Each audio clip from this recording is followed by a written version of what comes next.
Howdy, this is WC.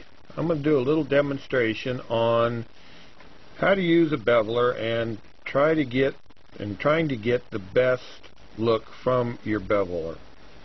I use checkered bevelers most of the time. I like the texture that I get. This is a Bob Beard beveler that I'm using at the moment. The way I hold the beveler is my pinky is my plant on my leather to hold it still. I've got my finger spread out the length of the tool with my thumb about the middle of it. The beveler is set in the cut. Lean back towards me just a little bit. If you lay it too flat, you're going to get way too much tool face and too much impression. So this is where I do. I start out tapping it, moving it along at a consistent rate, keeping it straight up and down, leaned in towards me.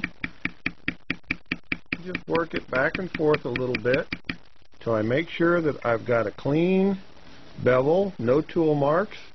Reposition, move along my cut. If I see I've got some spots that I have tool marks, I go back over them, work them out a little bit. Reposition my leather. You always want to have the cut line between you and your stamp.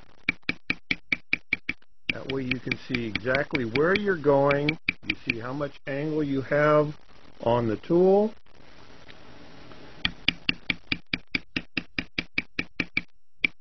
Just block it, clean up any marks.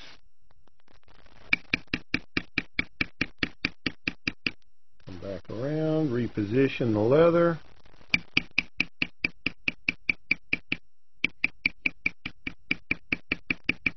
If you feel that you skipped a little too far as you're moving the tool, make sure you go back and work over that area. The last thing you want to do is rock that tool back and forth in a pendulum. That's going to leave horrendous tool marks that you just got to keep working out.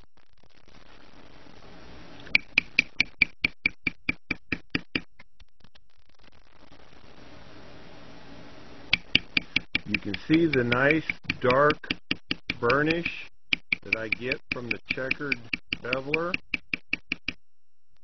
If I'm leaving a project natural, then that burnish just enhances my carving work. If I'm antique staining, the antique stain has something to grab in the checkering. Antique stains will wipe out of a smooth bevel, meaning one with a beveler that has no texture to it.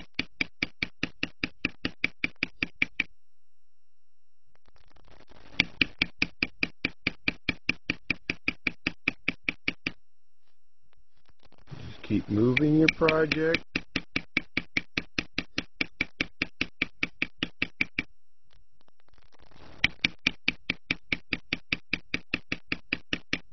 Now for beginners, if you have trouble keeping the beveler in the cut, then you can tap it, get yourself a ledge built, but don't drive it too deep because you leave a lot of tool marks. Now you've got that ledge, come back and walk out those tool marks. The more you do that, the quicker you will get to where you can just walk it in that cut line all by itself. You won't need to tap down and create that ledge.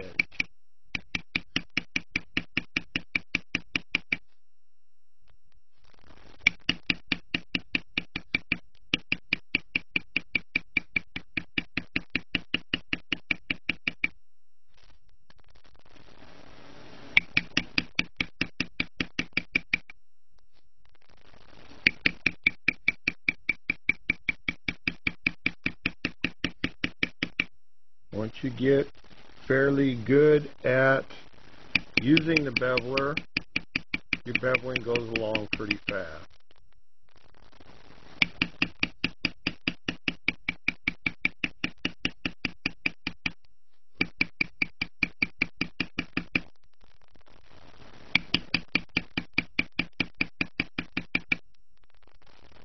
You can see I work forwards, backwards, the direction doesn't matter. I work just a short little section at a time. Make sure I have it cleaned up before I move on.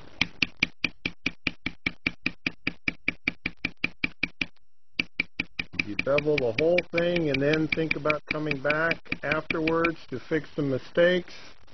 You may forget and not come back. You may miss them.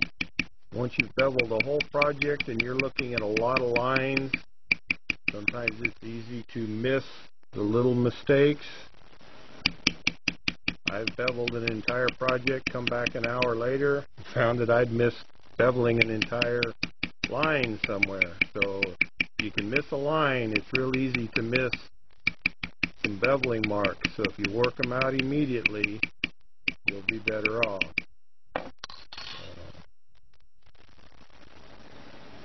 That right there is a finished bevel.